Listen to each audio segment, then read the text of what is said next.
This is Do It For a Living, your source for inside information on the future of automotive performance. If I make 51% correct decisions, I'll be successful. And the reality is, most of the wrong decisions we can change. Not everything's going to work. So you just know what's going to happen. You just got to learn from it. And once you learn from it, you've got to put it behind you and focus on what it takes to win. What's holding you back from starting or growing your business into what it can be? Well, if you're listening to this, it's not a lack of information. What you're about to hear is all you need to get motivated and start making waves. Do It For a Living podcast details the journey of today's true players in their own words. Find out how they broke out so you can too. The time is now. The time is always now.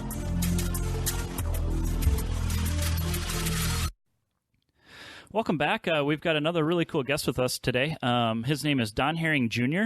He owns part of a dealership called Don Herring Mitsubishi. He's in the Dallas area. They have 3 different dealerships. And this is going to be a really interesting interview because oftentimes we kind of, as performance shops, we kind of look as dealerships as the enemy, the competitor. They charge a lot of money, and so that's kind of the mentality that people carry with dealerships. But the truth is most dealerships make money and a lot of performance shops don't. And so we have a lot we can learn from them. And so I've kind of, the term that people always say is like, if you're the smartest person in the room, you're in the wrong room. And I really want to point out that Don is gracious enough to, come on this podcast and give us a story and tell us how dealerships do things. And I think we as performance shops can learn a lot from that, and I think he's going to help us out, and so this is kind of a good thing for us. And then the second kind of housekeeping thing is I just want to let people know that we have the Do It For a Living community on Facebook. The conversations have been excellent, and I really, if anybody owns or works for a shop and they want to be involved, be sure to join the community. It's Do It For a Living community on Facebook, and you have to look for the other inbox because myself or Lauren Dubois will be messaging you with the questions that we kind of vet people with to join the podcast. And probably about 90% of the people don't see the questions, so we don't invite you in until you answer the questions, and that has become a big problem. There's hundreds and hundreds of people that are pending answering these questions to join the group, so that's pretty much it. So, Don, I wanted to thank you for joining us, and how are you doing today? Thanks for having me, Kevin. I'm glad to join you and happy to be here, and I'm doing outstanding. Cool. Yeah, so Don, we have known each other for a really long time. Well, not a super long time. I mean, I've only been in Dallas for maybe 10, 12 years or so, and I've known you for, I think, a bulk of that time because you yourself have been very involved with the performance community, which is hard to say for most dealerships, but yeah, the Evo community you have been involved with, and I think that's kind of how I know you, and you've been active, and so I really wanted to start with this. So go ahead and tell us about yourself and how did you get involved in cars? Take us back to when you were a kid. When did you really start and get involved, and how did you bring us to when you started or worked with Don Herring Mitsubishi?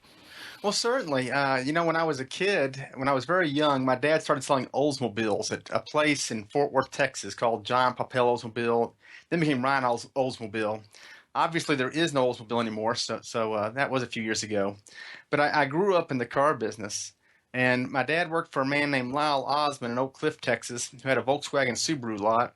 And I started washing cars there when I was 12 years old. And then as I got into high school, I started working in the parts department. So I grew up around cars my entire life. And when I went off to college, I went off to A&M, and I was convinced I was going to be a doctor because doctors make good money, right? Yeah, I got to biochemistry 410 and changed plans because that was tough. But no, I was Air Force ROTC at the time. And so I said, well, the Air Force doesn't care what my degree's in. I'll just get a degree in something easy so I can go into the Air Force. So I changed over to wildlife fishery sciences at the same time the Cold War was ending. So when the Cold War ended, the Air Force came to me and they said, we don't need you anymore. They called it a drawdown.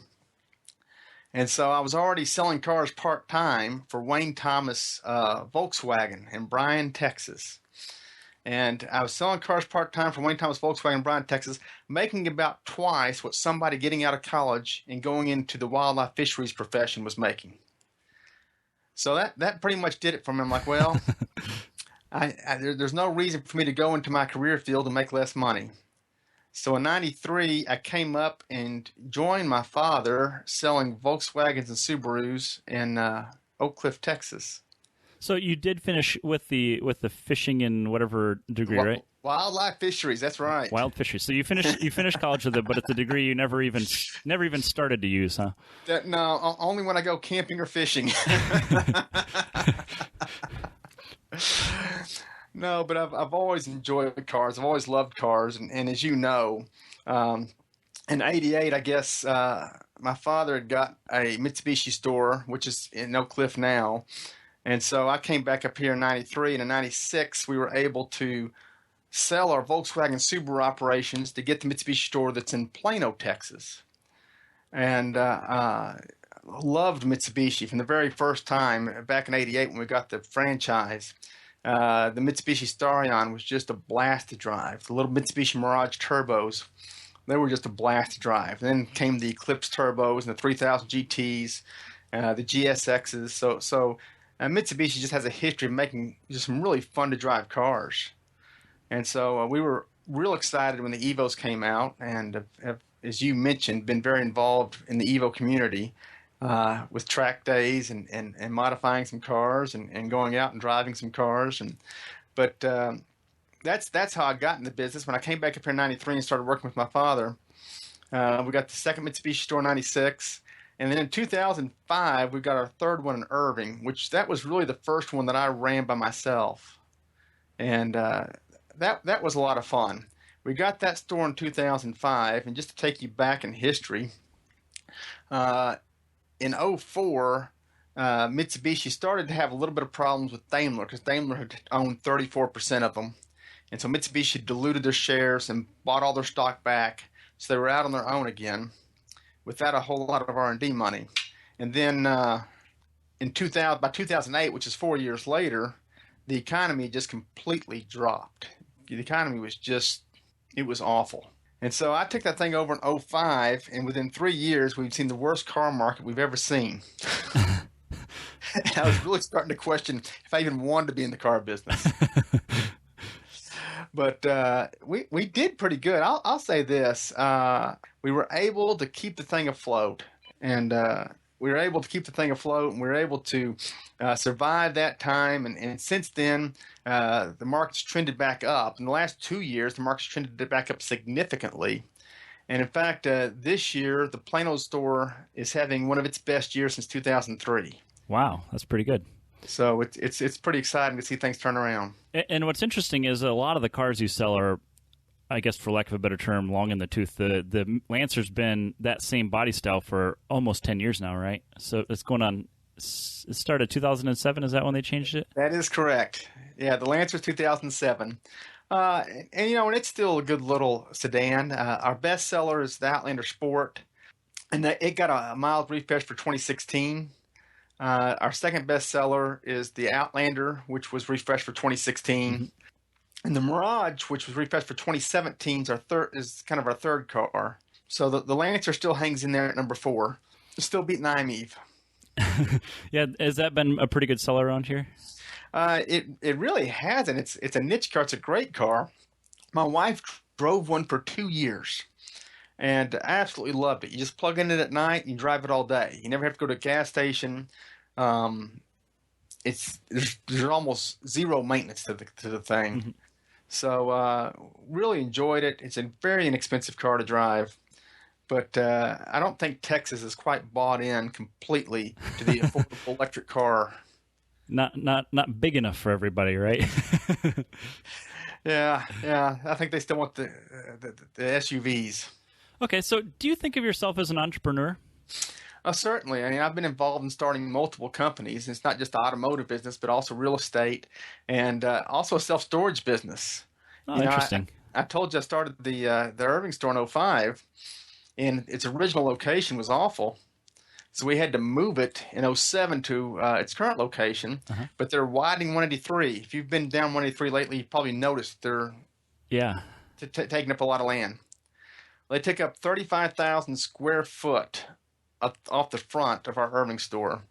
And so in an effort to try to find a way to mitigate that, I started looking at our neighbors. And at the time, Toys R Us was one of our neighbors. Yep. And I asked them, said, can I buy 35,000 square foot of land?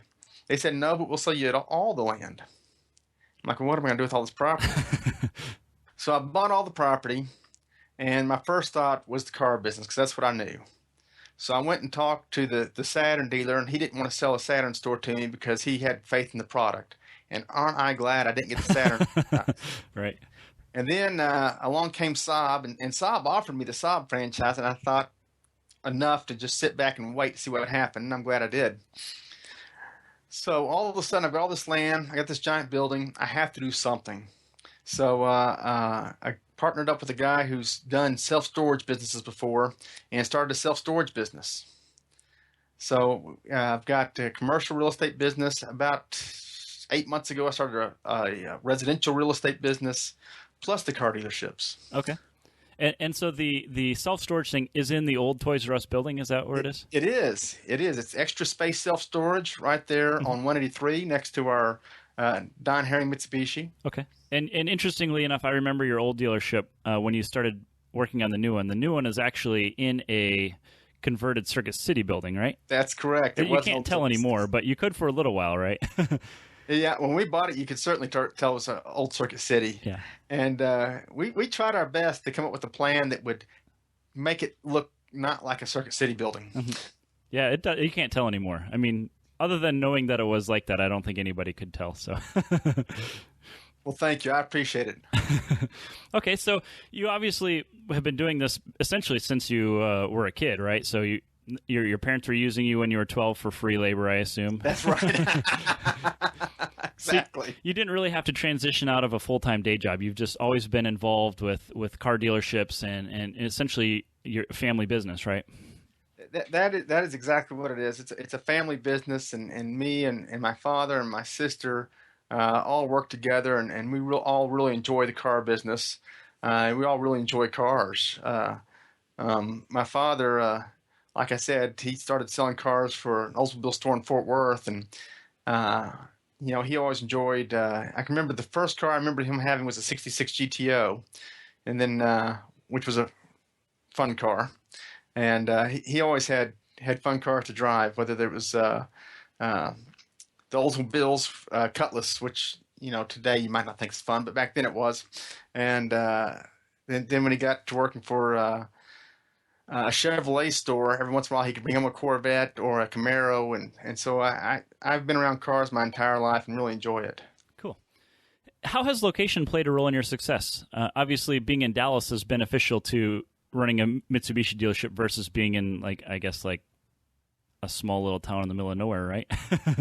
No doubt. I mean, the metro areas is certainly where you want to have a car dealership, period. And you'll see that the large Berkshire Hathaways and the large AutoNations and the big players, almost all their dealerships are exclusively in metro markets. And so for Mitsubishi particularly, that's an important thing to do. Now, our first Mitsubishi store down in Oak Cliff, that's not necessarily always considered to be the best market to be in. Oak Cliff is kind of a difficult market. Just because it's not the wealthiest side of town. But I think what starting in Oak Cliff has helped us with is we've had to run our business extremely well. We had to be better than everyone else to be successful in Oak Cliff. Mm-hmm. And I think that helped us. And even when we went to Irving, and like you said, you remember our old location, which you couldn't see from the freeway because it was underneath that bridge next to the railroad tracks. Right. But not only can you not see it, it was even harder to get to because you had to go down the service road and go over a bridge and make a U-turn and go back through a Chrysler lot. And so it was even harder to get to. We would have to – I had to take calls from people who had passed our store 3 times and couldn't figure out how to get there. And I'd have to say, just stay at the Shell station. I'm sending a salesperson. He'll guide you back in. It can't be good for business. No, but it made us be good at process. People and process is what it's all about. Okay. And we had to be outstanding at process. And then when we were able to move to a better location, we were able to benefit from that. Okay.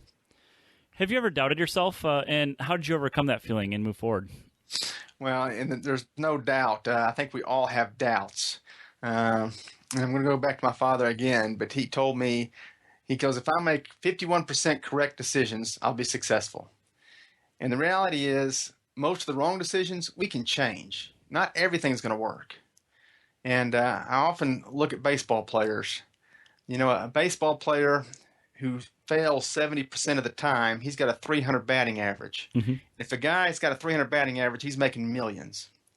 So I'm going to mess up. I'm going to fail. And I'll tell you this. You show me someone who's never failed, and I'll show you someone who's never succeeded. So you just know what's going to happen. You just got to learn from it. And once you learn from it, you've got to put it behind you and focus on what it takes to win. That's good. That's good advice. So what's the worst experience you've had in business? I alluded to it already. That 2008 made me reconsider if I even want to be in the car business. And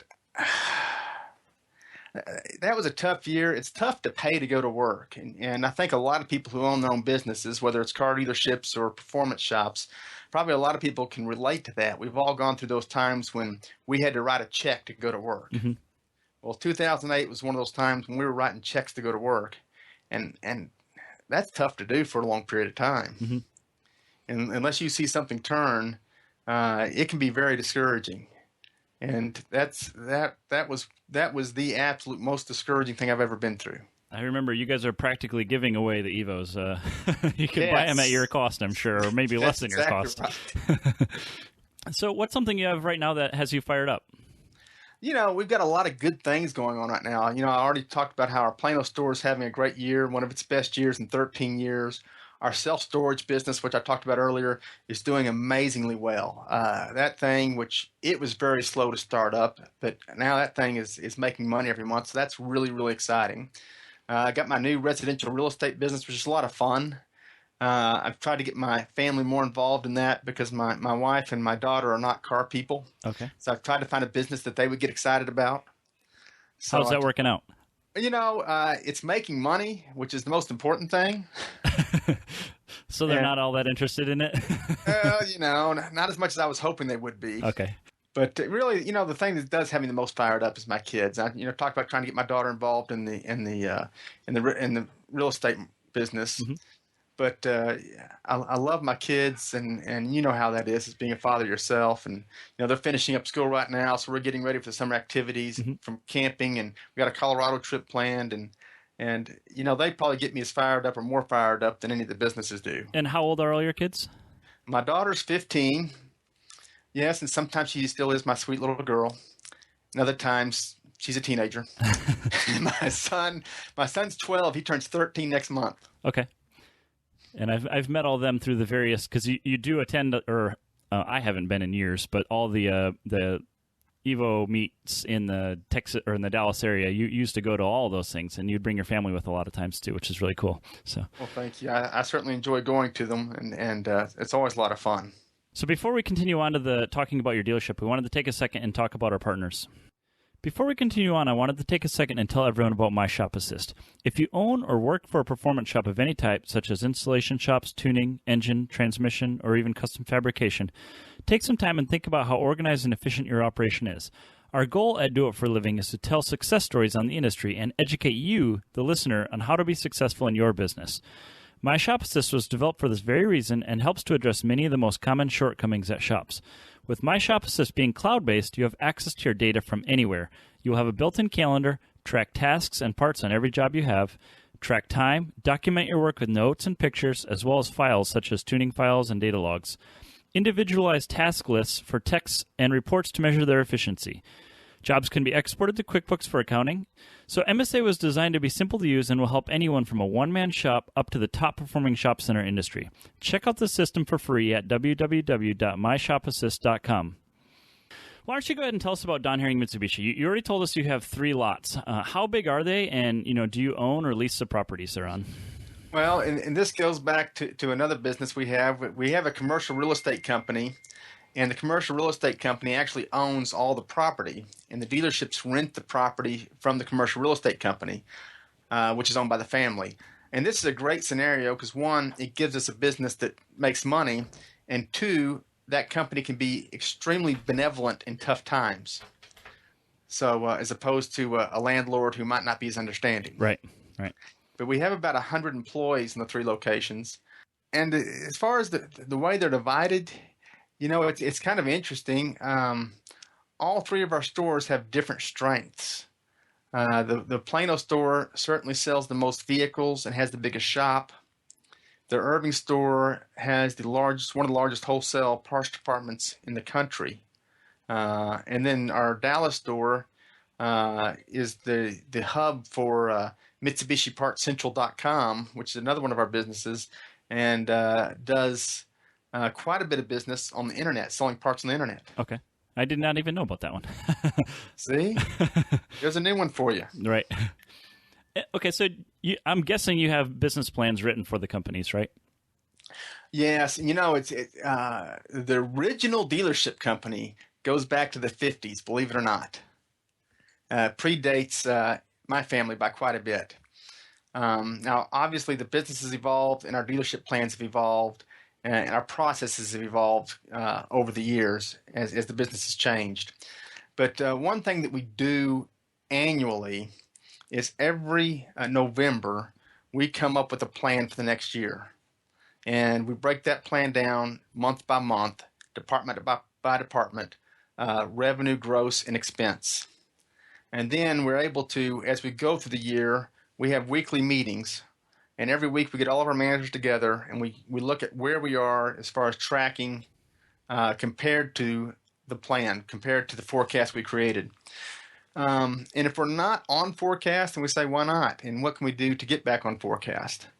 Now, sometimes it's a lot of fun. Like, the forecast we created for Plano last November, this store's just been blowing by it every month. Okay. And so now if we were tracking for forecast, we'd be disappointed. But the business, as far as the business plan, has had to change. I'll give you an example as far as car sales goes. When this business was originally created, your gross profit was mainly from new car sales. You'd sell a car, and the difference between what you sold it for and the cost would be your gross profit, and that's where most of your money came from. Well, in today's world, you can go on the internet, as anyone else can, find out exactly what my cost is, find out exactly what the incentives and the rebates are, and you can come in here. You don't even have to come in here. You can email me, and if I won't sell it to you at or below cost, you'll go to someone else who will. So there's really almost zero margin in new car sales. It's put a lot more of our pressure on arranging the financing. So now, as far as the car sales goes in the front, we make more money from the banks by arranging the loans than we do from selling cars. Interesting. I mean, I had always heard that, but I always was skeptical on whether or not you were actually making money on the new cars. But, I mean, it makes sense if you're leasing them all financing them all, that's where the money would be coming from then, huh? Okay, so obviously the revenue you're getting from the car sales is going to be far higher than your service, but if there's no profit margin on the car sales, you need to be making it up on the financing and then the service and part sales, right? Yes, and the financing is a big part of it, but you talk about service and parts. Just to give you a little bit of a breakdown, at our Dallas store, 41% of all of our gross comes from service and parts. Okay. And we expect that to go up this year. The Mitsubishi Parts Central .com website is fairly new and revamped, and we're starting to see our internet sales go up quite a bit. So as the internet sales increase, we expect that 41% to rise. Mm-hmm. At our Irving store, 59%. So a solid majority of our gross comes from service and parts. Okay. And that's because Irving's our wholesale parts operation, and we are one of the largest Mitsubishi wholesale parts distributors in the world. We service shops as far away as Alabama and Kansas and, of course, most of Texas and everything in between. Mm-hmm. The Plano store, which is our best sales operation, still gets 39% of its gross profit from service and parts. Okay, so it's a smaller percentage because they're selling a lot of cars, you said, right? That's correct. Okay. So if you're doing a lot of service and you have 100 employees, and I'm sure that's kind of broken down by sales and like overhead, like administration people, and you've got service technicians, you've got what are the guys that run back and forth? Porters, yeah. So you got all kinds of different people there. Can you kind of explain like how you guys assign your jobs to techs? So if somebody brings in a car for service, kind of walk us through that process of how if somebody drives into the little bay where it says, drive in for service, explain it, how it work it through the system for us. Oh, sure. Excuse me. When you drive in, a service advisor will promptly greet you, And the service advisor is there to look at your vehicle. Hopefully, if he knows you're coming in, he's already pulled your service history, so he knows what the history is on that vehicle and what maintenance is likely to be due. He can find out why you're bringing it in, what the complaint is. Once he finds out a little bit about what your car needs and goes over that with you, he's able to know which tech the job can go to, because all techs are not equal, as you know. We have techs ranging from trainees to masters, and the master tech, to put him on an oil change on a car that's got 5,000 miles on it, that's an expensive man to pay to do an oil change. And obviously, you don't want a trainee in there pulling a head off of a car. Right. So it's kind of rated A, B, C, D as far as is how the job, as far as how difficult it is. And so the trainees are typically limited to the maintenance jobs, the simple jobs, and the advisor, once he finds out what it is, will dispatch it to the next tech in queue. So the techs kind of go through, if they're working on a job, they're not available to take a car. Okay. But if they're not working on a job, they're in queue to get the next job as long as they're able to do it. Okay. So that will decide which technician. So the next technician who has the skill set that's up for the job gets that repair order. And this is all done through the dealership management system somehow, right? That is correct. Our dealership management system, which is we use a company called DealerTrack that puts it together, and DealerTrack it helps us manage everything. It helps us know which techs are available. It helps us keep track of what their level is. So I cannot assign, if I'm an advisor and somebody comes in and they need a transmission change, just to take the exaggerated for emphasis example, he cannot assign it to a trainee.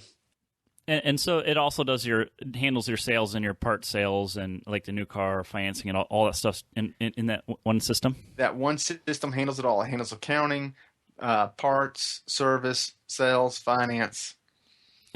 And so this is one thing that I've heard business coaches talk about is software, and I guess the tools and equipment, I guess essentially is what it falls under, is going to be a percentage of your, I guess, overhead. Like, do you have a number that you guys target for the cost of this software? I mean, I know dealership software is wildly expensive, but you guys do a lot of business, so. No, and you're exactly right. Some companies are more expensive than others.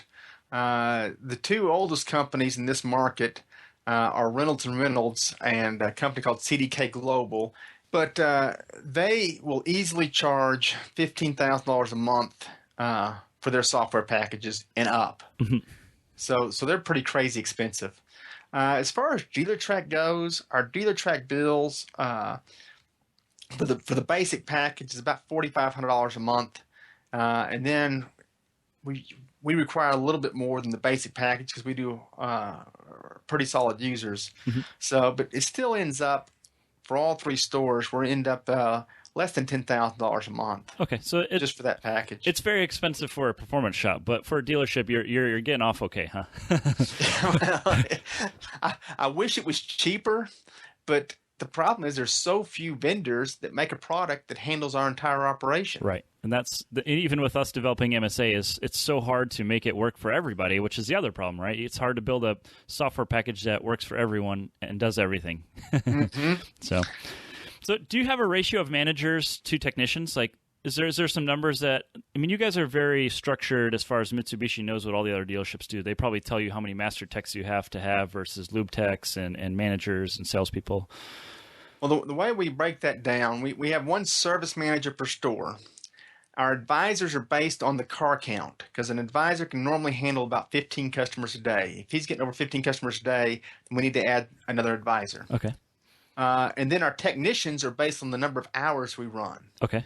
In a perfect world, we would have one technician for every 50 hours per week we run in the shop. Okay. So it's not necessarily technician to advisor ratio because it works out a little bit like that because we're going to run about 1.5 hours per RO. So you could probably figure it out that way. Okay. But we really look at the advisor to customer ratio and then the technician to number of hours. So if you're getting a lot of small jobs, you're going to need more advisors and probably not as many as technicians? Exactly. Okay. Okay. And then do you have a number of, like a ratio of lifts to technicians? You know, it depends on your viewpoint. At a Mitsubishi store, this really isn't an issue. Particularly our Dallas and Plano stores, they were built in a time when Mitsubishis required a lot more maintenance than they do today. Even our Irving store was built with 15 lifts. And over the last several years, the only product that we offer that requires any regular maintenance is the Evo. On our Outlander Sport and our Outlanders, brake pads often last 100,000 miles. They've done away with timing belts. Yeah, it's all chain stuff, right? Yeah, and I'd argue these cars are amongst the highest quality cars in the world. Therefore, if you look in the book, and the book tells you we should have 1.5 lifts per tech, my techs each have several lifts apiece. Okay. So we're overbuilt in that department. Okay. Okay, and so how do you manage inventory, and how important is that to your business? Well, it's huge for both parts and for sales. The parts department does an amazing job, mostly due to I got a vice president of fixed operations. His name's David Weatherford, and David's worked for us since '98. He's grown our wholesale operation, like I said, to one of the largest in the nation. He's created the MitsubishiPartsCentral.com. So he's really grown these parts sales. Now, going back to inventory with parts, if there's a part you haven't sold in a year, we consider that part to be obsolete. Okay. And we don't want to stock obsolete parts. Now, Mitsubishi will buy back these parts if your sales are high enough. Well, we saw enough volume that we have so much obsolescence credit that we'll never be able to return enough parts. So we actually have the ability, which is kind of nice, to go out and buy obsolete parts from other dealers, sometimes as little as 30 cents on the dollar. And if it's still not a part that we use, we can sell it back to Mitsubishi and get $1 on the dollar for it. Wow. So because we run such a good operation and a clean operation and keep on top of our inventory and our turn rate in parts, it's really almost turned into a profit center for us. And you can do a similar thing with new cars. With a new car, Mitsubishi, I don't know if you know how this works, but typically on a new car lot, the cars sitting in the lot are not owned by the dealer. What happens is the dealer gets a floor plan is what it's called. And the floor plan is like a loan that the dealer has to buy these cars with, and he pays interest on this loan every month. So the factories, knowing this, offer what they call dealer floor assistance. The dealer floor assistance is enough money to offset what it costs to inventory a car for a couple of months. That way, because they want you to have at least a 60 days inventory. Well, if we can sell our cars quick enough, then that dealer floor assistance, if we don't use all of it, that turns into a profit center. If I can sell my cars quicker than a 60-day turn, then all of a sudden that dealer floor assistance becomes a profit center for me. So you're basically buying up other cars from dealerships that have them sitting for 60 days or longer? If I can turn them quick enough, we certainly will. Okay. And in fact, in the Plano store has been trying to buy cars quite a bit here recently. They've been trying to buy Outlander Sports. We're going to run out of Outlander Sports. We've been trying to buy Mirages because we're getting really low on the Mirages. We just bought a bunch of Outlander SELs because we were running low on those. So, yeah, on both sides, we can turn it to a little bit of a profit center by keeping our inventories clean and watching our turn rates and improving sales. Okay. And obviously having years and years and decades of experience, you know what's going to sell and what's not going to sell. So we really do, and we've got such an advantage. And I'll go back to parts here for just a second. Because we run such a volume of wholesale parts, Mitsubishi will deliver us parts every day on a stock order. So if I don't have the part in stock, I can get it tomorrow on stock order. A lot of Mitsubishi dealerships will have to put up with maybe 2 deliveries a week or maybe even 1, depending on where they are. So I can, not only do I stock what moves quickly, if I have something that doesn't move that quickly, I can still get it by tomorrow. Okay. Where a lot of other dealers can't do that. And so you can turn around cars in the shop faster too. Oh, without a doubt. Okay. There's no doubt when a tech comes up to the shop counter or the parts counter and he needs a part and the part's there and we can give the tech the part immediately, put that part on the ticket immediately. He doesn't have to wait on it. I think you know how frustrating it is to wait on a back-ordered part. Oh, yeah, that's my whole life. Okay, so you kind of touched on it, but can you explain in detail, this is something that performance shops, I think most of them get it wrong, is myself included, is the process of how you separate out your parts department versus the service. A service guy cannot just run into the parts room and grab a part and put it on a car, right? Can you explain what you do to make sure those things get on people's bills? Yeah, and that's exactly right. The parts department is completely separate. So when a tech needs a part, he takes the repair order up to the parts counter and tells the parts department, the counter guy, here's the list of the parts that I need. And what's helpful too is the parts guy can look it up and say, hey, last time you replaced such and such part, you also needed this. And so sometimes the parts guy can help remind a tech of things. But the good thing is, before the parts guy hands the parts to the technician, he types in the computer and hits that repair order. Mm-hmm. So it gets charged to the repair order, which is charged to the car, obviously, before the technician leaves the counter. Okay. And if you just had them running in, I love techs to death, but there's a good chance that they might get in a hurry and might grab a part and put it on and forget to put it on the ticket. And it probably still happens even with the system occasionally, right? We're pretty good. Our parts guys are pretty good about not letting a part go until it's charged out. Okay. And then, so that's how you're handling it. And so you pretty much, you have to have a dedicated parts guy to do this system, right? So that's kind of the key to this whole thing. That is the key, which is going to be difficult for a performance shop. I know that you stock some number of parts, but you certainly don't stock enough parts to justify parts guy. Parts guy. Right. Okay, so what kind of requirements does Mitsubishi put on you as a dealership? Mitsubishi certainly has, and all the manufacturers do in their franchise agreements. They have requirements that spell out exactly what type of facilities and what type of operations they expect. We certainly strive to exceed the manufacturer standard in an effort to differentiate ourselves from the competition. Particularly here in Dallas, where you have a choice of Mitsubishi stores or other manufacturers, I want to try to set myself apart. So we try to go above and beyond Mitsubishi's minimum requirements, and whether that is trying to make sure we have more master techs, make sure all of our techs are working towards becoming master techs. Our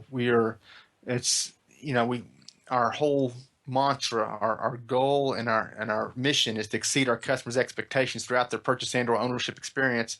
So we offer what we call the Don Herring difference, which everyone who buys a car now, you get 1 year free dent repair, free windshield repair. We give you an additional $500 trade-in if you bought your last car from us. Things of that nature to try to make us a little bit different. And this also means that we have to constantly evaluate our process and look for efficiencies and improvements. We're certainly not perfect.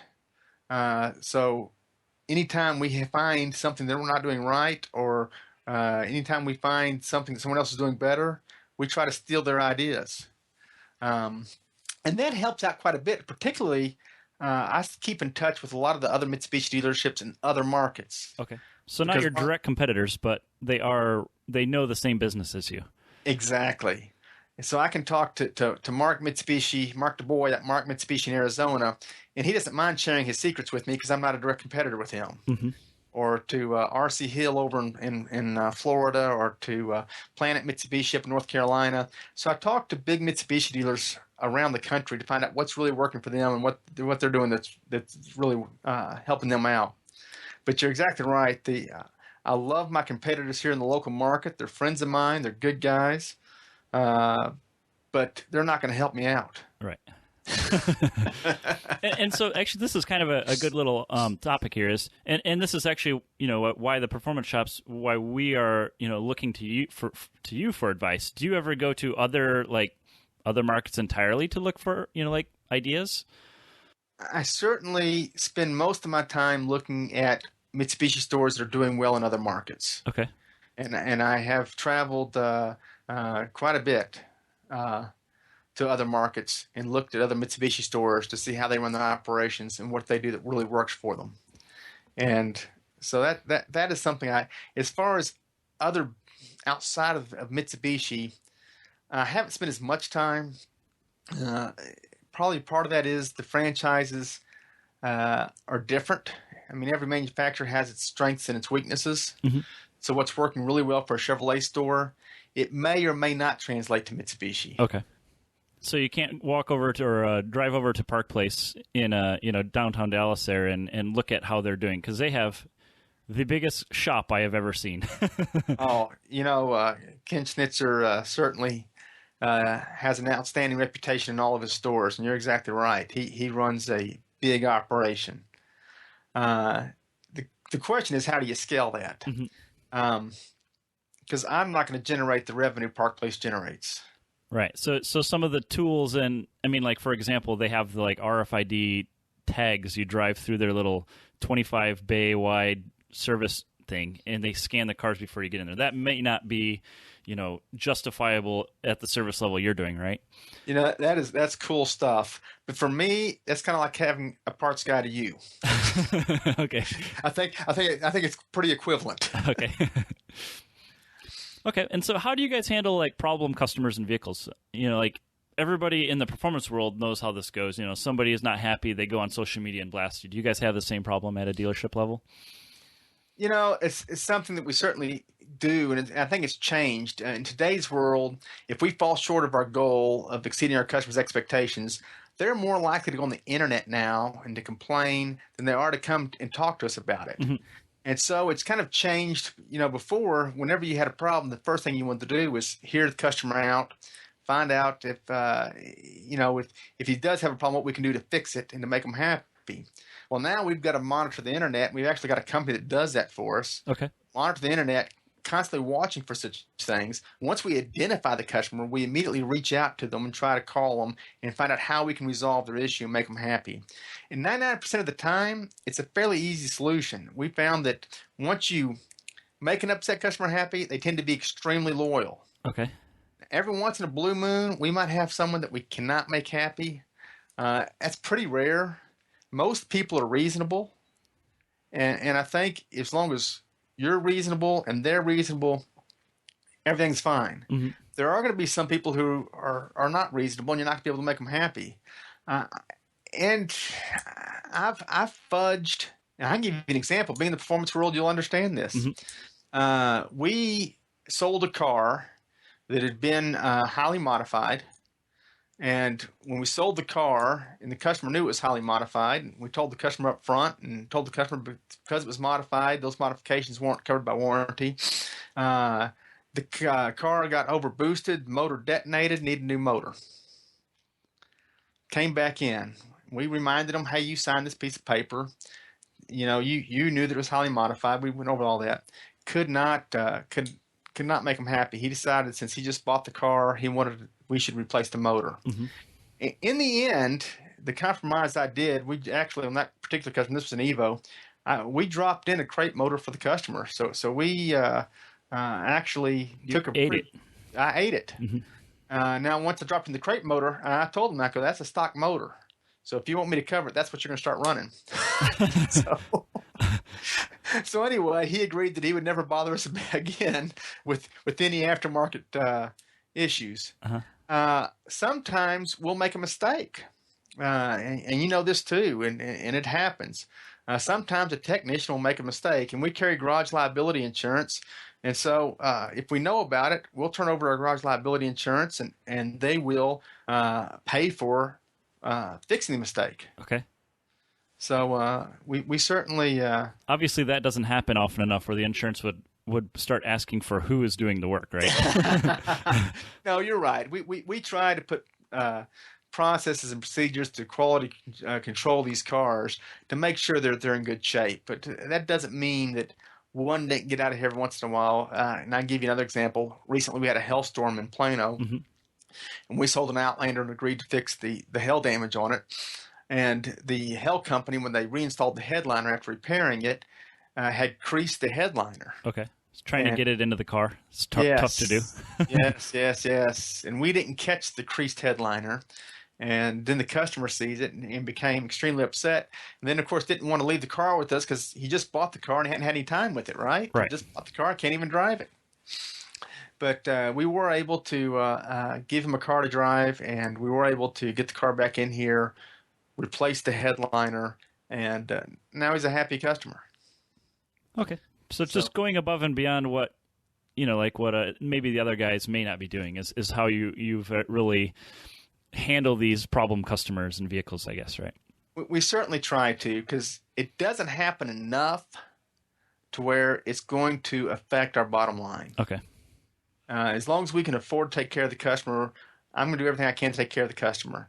I'm not saying that I always do. I'll give you another example, too. I had a customer bought a 130,000-mile Eclipse from us several years ago. And his wife was driving the car down a Caliche Road in East Texas and bottomed it out, and the drain plug got pulled out. And she kept driving the car, and the motor blew up. Mm-hmm. And tried to offer to discount the motor, tried to tell him. Of course, the thing about that is if he had full coverage insurance, the insurance would have paid for it because it was physical damage. Right. But he only had liability because it was an old car, and that was the reason he bought a cheap old car, so he wouldn't have to pay full coverage insurance. And eventually, the guy ended up taking me to court because he wanted me to replace the motor. Mm-hmm. And even though it was physical damage, unfortunately, when we went to court, the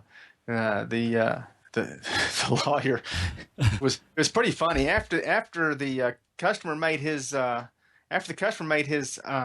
case, our attorney stood up and just asked the judge, says, "Hey, I would like to go ahead and ask you to go ahead and make a motion," without presenting our case at all. He says, "Okay, well, we find in favor of Don Herring Mitsubishi." Because it was, I felt bad for the guy, I really did. But when you bottom out a car and tear the drain plug off of it, it's just hard to justify that one. Yep. Yeah, I've got customers like that too. So, so you alluded to it that you are paying essentially a social media company to manage your presence. Is how does that work out for you? I think it works out well most of the time. We get a daily email, and I think they scour the internet with every rating or every review, whether it's on Yelp, whether it's on Google, whether it's on one of the other rating, Dealer Rater, one of the other rating sites. And so typically we can find stuff fairly quickly. There's so many sites out there and forums and other things. It doesn't mean we find everything immediately. Mm-hmm. But typically we can find some stuff fairly quickly. Now, once we find it, sometimes, believe it or not, the usernames and the situation aren't easy to identify. Right. So sometimes we have to, through whatever source, whether it was Google or Yelp or whatever, to message them through that source. Because sometimes you can't look at a username and a situation and go, "Oh, well, that was so-and-so. That happened over here." Yeah, Facebook's a little easier because you have a name to work with usually. Exactly. Facebook is a little easier. So if I can identify them and I can look them up in my system and I can give them a call, I try to call them, reach out to them personally most of the time. Okay. Obviously everybody knows that dealerships use book hours, and for the listeners who don't know what a book hour is, it's like essentially a flat rate that you guys have to charge for everything. So like say a clutch job book rate is 10 hours, and say your technician takes 8 hours to install it, and you bill the customer for 10. If it takes the tech 12 hours to do it, you bill the customer for 10, right? That's exactly right. Can you explain like how that works with paying the techs, and like kind of how that process works? I think you hit right on there. As far as the customer is concerned, it makes sure that we give the same price on the same job to every customer, so that a clutch job doesn't cost one person one amount of money. Then the next guy gets unlucky because he gets a guy who can't do a clutch job very fast, and he has to pay more, right? So I think it makes it very fair to the customer. Now, from a technician standpoint, a technician who can do 10 hours of work in 6 or 7 hours can obviously turn in a 50-hour work week in less than 40 hours. Mm-hmm. So it helps the technician make money if he can be efficient and work quickly. And then a technician who works slowly, who looks at that 10-hour job and it takes him 12 hours to do it, he still only gets paid 10 hours. Right. And so he worked 12 hours, he gets paid 10 hours. So he may work a 40-hour work week and only get paid for 30 hours. So it does two things. It keeps, one, the price fair to the customer, so he's not paying a different amount every time he comes in. And two, it encourages our techs to be quick and efficient.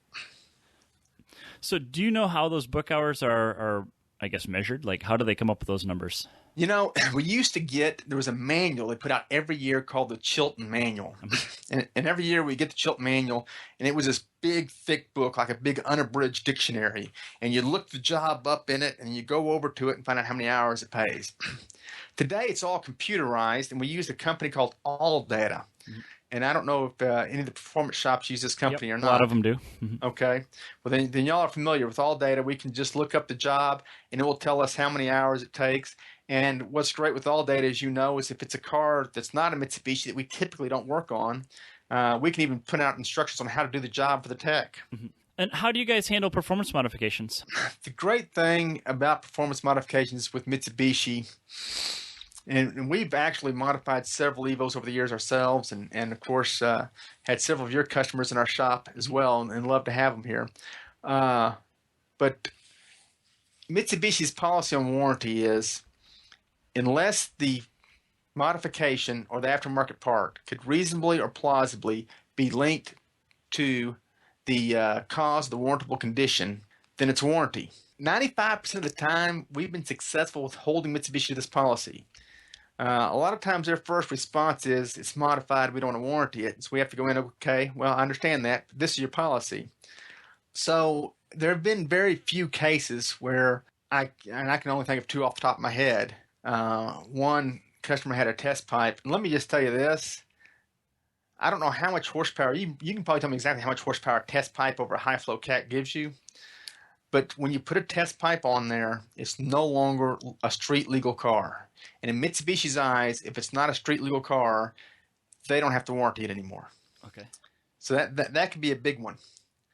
But I don't agree. Of course, now I try to make sure all of our cars have cats on them before we get Mitsubishi involved.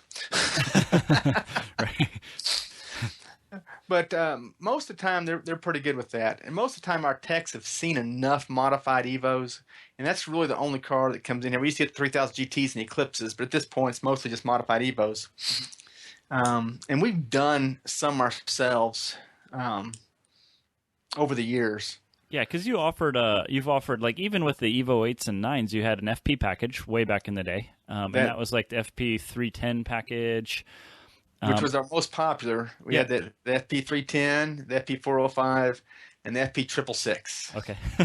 and I know you actually sold a bunch of the 310s because I had worked on a bunch of them, and you guys had your little the spark plug cover had your little logo. I guess that was painted on there, maybe. So I think if I remember right, they were like carbon fiber, and it was etched on there. Etched on there, maybe that's what it was. Yeah. Okay. Yeah, but those were fun little cars, and that was a very popular package, and it was inexpensive, and it gave somebody, I think it was a gateway to Evo D.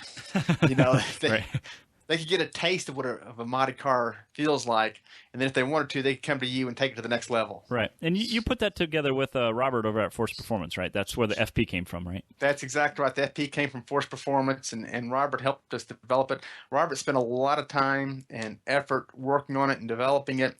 And then when the Evo 10 came out, I think he decided he was just going to go back to doing just turbos. and you dabbled a little bit with the Cobb tuning guys on a package here as well, right? For the Evo 10s? We did. We because the first Evo 10 that came out, I actually got with Busher Racing. Because when Robert told me he wasn't going to do full-blown packages anymore, he's going to focus just on turbos.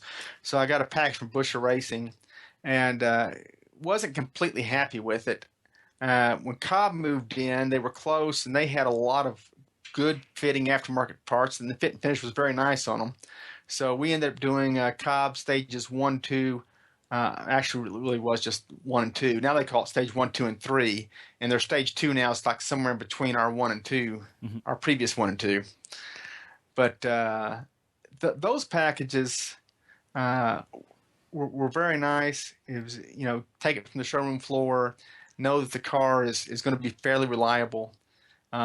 Those packages didn't push the car to the limit. Right. As you know, if you take a car and you do some easy mods, whether it's intake, exhaust, intercooler pipes, mild tune, you're not going to affect reliability.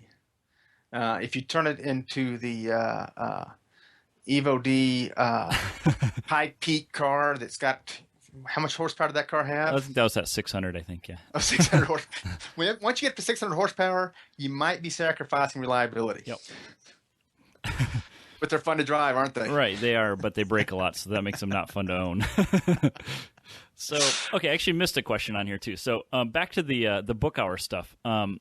Say a tech makes a mistake. How is that handled with book hours? And there are actually some like state legalities on that, right? If he makes a mistake, he gets charged back for the hours. Which means he has to pay for that repair back? Like he has to pay his paycheck back? He's got to fix it. Okay. And he doesn't get paid for fixing it. Right. And you're right. If he's not there to fix it, if someone else has to fix his mistake, he'll have to pay his paycheck back. Okay, that's very interesting. And the legalities of that change from state to state, I've been told, right? Texas, you're allowed to do that? And I know it does change because in some states, technicians are unionized. And I don't know that I'm going to go into the benefits of unions or not, but particularly up north, there's a lot more laws regarding how you pay a technician than we have here in Texas. Okay, interesting. And so when they're repairing the car, when it comes back, they know that they made the mistake. And so that's kind of the incentive of being quick and efficient, but also being meticulous and keeping your quality control high, right? That's exactly right. Because if you have to repair a bunch of comebacks, then you're not going to be able to turn out a whole lot of hours. And does your system show the technicians like the number of comebacks they're getting? Do they give like a rate for that? We do monitor that, and the standard that Mitsubishi has is it has to be less than 3%. Okay. So that's kind of the standard. Now, if you're in that 3%, you may not be happy because you may think, hey, they didn't fix my car right the first time. But we certainly strive, and there's several months we'll have 100% fixed right the first time with 0 comebacks. But typically, Mitsubishi standard is you want to have less than 3% come back. Okay, interesting. So there is a number for that, and so performance shops need to be measuring this because I know that number is much higher on the performance side. But it's also much more difficult to reach on the performance side. You guys aren't dealing with factory parts, right? Yeah, exactly. So it's harder to make stuff fit, and we also actually have the problem of, if a car is modified, whose fault is it when it breaks? That has become a really big, problem. And I'm sure we'll have a podcast in the future about that one. But now that's what I'd like to listen to, especially because I know a lot of guys who've had you do work on the cars, who've had Cobb do work on the cars, who've had Alamo Motorsports do work on the cars. Yep. And pretty soon it's like, okay, whose baby is this? Right. Okay, so you were very involved in the performance community. Are you doing that for fun, or do you do it as a sales or like a marketing tool? Both. I love the racetrack. There's no doubt that our involvement has led to referrals and sales of cars, parts, service. But, our track days, when we go out to the track, I absolutely love getting out there with an Evo and trying to push it as hard as I can around the track. So, need to get you back out there. Todd always comes out there and has a great time. I know. I'm going to be out there this year for sure. Okay, good. I'm counting on it then. Yeah, and so for people who don't know, when you say track, it's like we're going to a road course. It's a motorsport ranch in Crescent. You've rented it out once a year for years in a row now. And there's usually quite a few Evos out there. I would say upwards of like 30 to 40 Evos out there, right? I mean, or at least total cars, you're getting close to 40 to 50, right? Yeah, we try to keep it down. I tried to keep it down to 39. Okay, and 40 cars. Where that number comes from is the 1.3 mile. It's a 1.3 mile road course that we rent because I like that one better than 1.7 because it's more technical. Mm-hmm. So that's just my personal preference. But the 1.3 miles, that puts me one car every 10th of a mile if I put 13 on that track. Uh-huh. So if I run 3 run groups, an advanced, an intermediate, and a novice, then I can run 3 groups of 13, which is 39. And you are actually subsidizing most of this track day too, which is what's so cool about it. You're not charging the other people that are attending the event to pay for it. You are subsidizing a lot of that. We subsidize a lot of it. We carry the insurance on it. We rent the track. We normally buy everyone lunch. But like I said, it's as much for me to go out there and have fun as it is to help people learn how to drive their cars. As you know, the Evo, you cannot push it to its limits on the streets. No. Or you can't legally push it to its limits on the streets. And you get out there in Crescent on that motorsport ranch, that 1.3 mile, and you can really push it as hard as you want to push it. So that's just a lot of fun. And you are out driving there too, so it's not just you just appearing there. You are driving. Of course, I wouldn't do it if I didn't get to drive. Yeah, I remember you've brought out like the newest, latest, and greatest cars out at several of these throughout the years. As far as what one was the next one to come out, like I think when it was the very first Evo 10 came out, you brought it out to one of the picnics, and you bring it out to the track day, and you let people ride along in it. So you're having fun doing it, and you're actually using it as a good marketing tool for people who are interested in this car. So I think that's really cool. Well, I certainly enjoy it, and you're right. It works both ways. It's a great marketing tool, and I get to have fun. It's a win-win. Right. So before we go to the next round of questions, I wanted to tell everyone about the class we put together with EFI University. EFI University is hosting a new class called Essentials of Operating a Shop. If you're interested in learning how to run your shop more efficiently, this class is for you. Our next class is being held in Philadelphia, Pennsylvania on June 4th, followed by Denver, Colorado on July 16th. For details and to find a class near you, go to EFI101.com and look for the Essentials of Operating a Shop class. Be sure to use the coupon code DIFAL for $50 off when you sign up. Okay, so let's finish some more questions about yourself here. What's something you struggle with in business, and how do you deal with it personally? Well, the biggest thing we struggle with every single month is advertising. I'm really thankful that my sister is the VP in charge of marketing, because this is the most difficult thing we struggle with every single month. Most of our customers are repeat and referral, but we have to continue to find new customers. We can't live just on repeat and referral business. It's getting easier now, particularly 2008 through 2012. It seemed nearly impossible to find a way to generate a new source of traffic to get new customers in the door. So we're always evaluating our advertising and how we can drive more traffic into the stores. Once someone visits our store and drives a new Mitsubishi, the rest of it's pretty easy. Mm-hmm. Our largest source of advertising-driven traffic is from the internet, and particularly on website. Just as MitsubishiPartsCentral.com is a huge part of our parts business, DonHerring.com is a huge part of our sales business. But after the internet, direct mail is our second biggest driver of advertising-based traffic. But we can't send the same mailer to the same people every month. Mm-hmm. I mean, if you got the same mailer from Don Herring every month in the mail, pretty soon you go, oh, and just throw it in the trash. So that means we must be constantly talking with other dealers, trying to find out what's working, what people want to see, what the next step is to create something compelling enough to give someone a reason for them to come in. And then we have to do the same thing the next month. If the message doesn't change, it loses its effectiveness. So it's always has to be fresh and new. And for me, that's a huge struggle. I understand the entire car selling process. I understand how the advisor process, the parts process, but how you really get people motivated to come in, that's the one that's always difficult for me. That's the hardest part too, because you can sell them a car, but if you can't get them in the door, you have nothing to sell them, right? That's exactly right.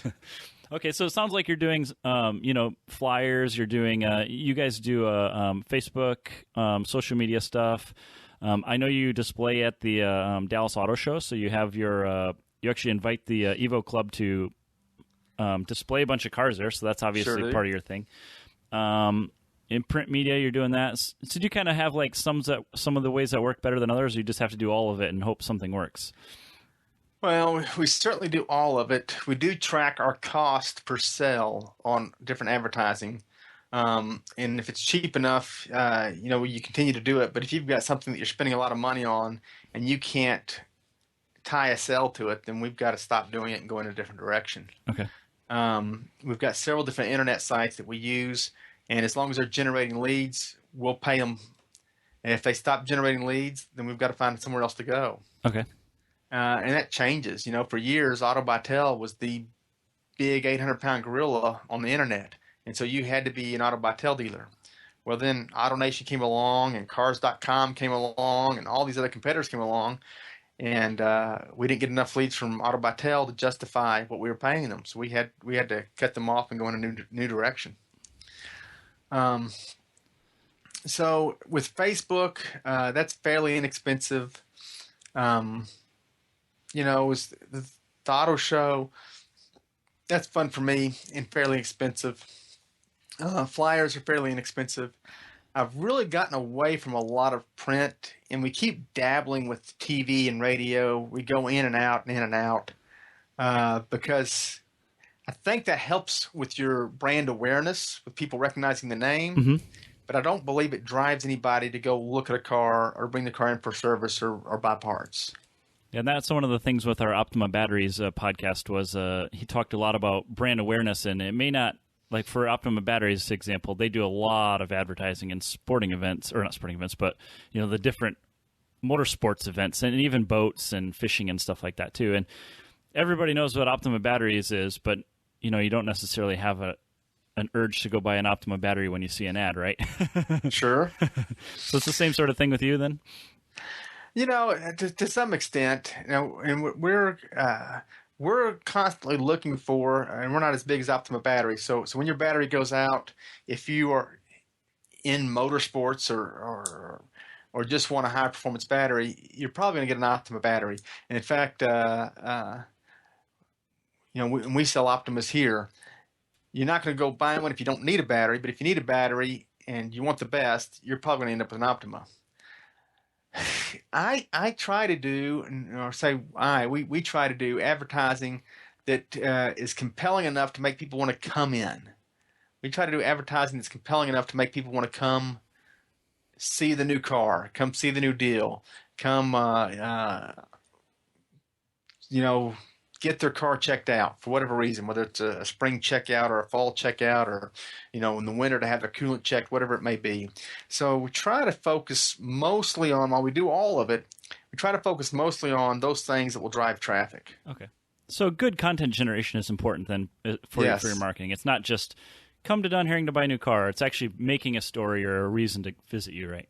That's exactly right. We got to find that compelling hook. I'm really bad at that too. So that's a tough one. Do you have a 1-year plan for yourself and or the business? Well, like I mentioned earlier, we forecast each year, at the end of the preceding year, and each month we take those forecasts and go over them with our management team, and then we break it down to every week and how we're tracking versus that forecast. So every week I'm sitting down with my management team saying, okay, this is what we're tracking for in the month of May, and new car sales, new car gross, finance gross, used car sales, finance gross, service, all the way down. And if there's something where we're off, then we have to evaluate, say, okay, why are we off here? And try to find out how do we implement a solution to get back on track. The great thing for this year has been that in the Plano store we've been ahead, so it's been great when you're ahead. But that keeps us somewhat flexible as far as our plan goes, because we know that the market will change. We know the market has ebbs and flows, but typically, May, June, July, and August are going to be great months for sales, and so we can make those forecasts where they reflect what we've done in previous years. Okay. And if we see something that's way off, then we can say, okay, what's the problem here? Okay. So following that, do you have a 5-year plan for the business? I don't do the 5-year plans. Maybe 2008 scared me out of it. Changes too fast, huh? It really seems to. It seems to, by the time you get to the end of 1 year, it seems like the market's changed enough to where you have to really, I'm not going to say change courses, but you certainly have to tweak your plan. We like to take action and do it for a living. Can you suggest an action item that our listeners can take away that they can use to improve their situation? The most important thing is to watch your expenses and focus every moment of every day on those activities that produce income. Mm-hmm. That's how we got through 2008. I kept a constant eye on expenses and then focused on those activities that would produce income. And regardless of what your business is, and that takes a lot of effort and it's a grind. But in the tough times, it'll get you through, and in the good times, you'll enjoy it. Right, because you're seeing lots of green on it, right? That's exactly right. Good. Okay, so the last little section we got here is the quick answer questions, and some of the stuff. A lot of performance shops will have performance ideas, but maybe you got something from your little the dealership area that you might be able to share with us. So tell us a game-changing product you've seen in the last year. A game-changing product. When I think of products, I'm mostly thinking of my cars. And the 2016 Outlander has certainly for us uh, been a huge success for us. So it's really helped make us significantly more successful. Okay. And when I think of products as far as the tools we use to run our dealership, I don't know that anything's really changed the game. My father used to say that they've been selling cars the same way since the Romans were selling chariots, and I don't know that I completely buy into that theory. But really and truly, the way you treat people and the way that you run a business, the basics have stayed the same. Okay. So what software are you using daily? Well, DealerTrack, obviously, because that runs everything I have. That runs all of us. But I do use Excel. DealerTrack allows me to dump reports out to Excel, which can allow me to play with them some more. And then, email and text. And really, that's about it. I don't use a whole lot other than that. Is DealerTrack cloud-based, or do you have it on your own servers? DealerTrack is cloud-based, and they are based out of Utah. And 99% of the time, it's awesome because I don't have to worry about my own servers. I don't have to worry about if the electricity goes out and comes back on, waiting for my servers to have to reboot, or my servers going down and not coming back. So I like the cloud-based solution. Until that 1%, or it's probably 0.0001% where it's not working, right? Yeah, because when it's not working, it shuts us down. Right. It really does. We can no longer write a repair order or sell a car without DealerTrack. Right, and then that same thing applies to most shops. Is if your internet goes down, you can't process a credit card either. So. Yeah. Okay. Do you have a favorite app that you use daily on your phone? And this can be anything, like even Facebook or whatever. Well, I do use Facebook daily, and that and my email app are probably the two phone apps I use the most. Okay. I know that sounds probably pretty boring, but I just don't. My kids have lots of apps that they use. Me, not as much. You're not a games guy? You don't play a lot of games? I don't. I would much rather go drive. Okay. And what's your favorite shop tool? I'll tell you what, my favorite shop tool is our computerized vehicle inspection report, our CVIR. And I don't know if y'all have something like this. I know a lot of shops do, but it's a vehicle inspection report that we can email to somebody, or we can print it out, and it's got red, yellow, and green, so the customer can easily look at the report and see the condition of everything on their car, so they can plan ahead. They can say, okay, your tires are in the yellow now. I think they'll make it to the next time, but you need to be thinking about this. So it helps, here's the battery test. Your battery tested good this time. Just want to let you know. So it helps our customers know that we're checking on everything. And it also helps us keep our customers abreast of when the brake pads are starting to get down to the yellow, or when they're starting to get to that time when they need to start thinking ahead about doing maintenance. So is that like a completely digital thing, or is it a manual entry into a computerized system now? Like, how does it know when your tires are yellow or red? It's the technician does the inspection, and he punches the inspection into the computer, and then we either print it out or email it to the customer. So it's like your 100-point inspection, but computerized. Exactly. Okay, gotcha. Okay, and what kind of car are you driving right now? Well, currently I'm driving an Outlander Sport GT. Really, my favorite daily driver is our full-size Outlander, but the sales of that have been so good, we almost ran out of them. So you had to get rid of the one you were driving? So yes. So I'm driving the Sport GT, which is a fun car. It's got the panoramic roof, which is kind of cool. I'm kind of digging that. It's got the 2.4, which it's peppy enough. It's not an Evo, but it's really kind of a fun little car. Okay, and so to close this thing out, and this question is going to be very interesting. I'm kind of wondering how you're going to answer it. What do you see the future of automotive performance going to be? Obviously, they just ditched the Evo, but now you've got Nissan on board with Mitsubishi. So where's it going? Well, one thing that's really put a damper on the traditional automotive performance markets, the CAFE standards. And of course, I think a lot of people have particularly the old V8s, gotten rid of those. I think we will see more turbo offerings from Mitsubishi and from others, which should help the aftermarket tuners, because obviously turbo cars are easier to tune. I think we'll also see more performance hybrid offerings as batteries get cheaper and lighter.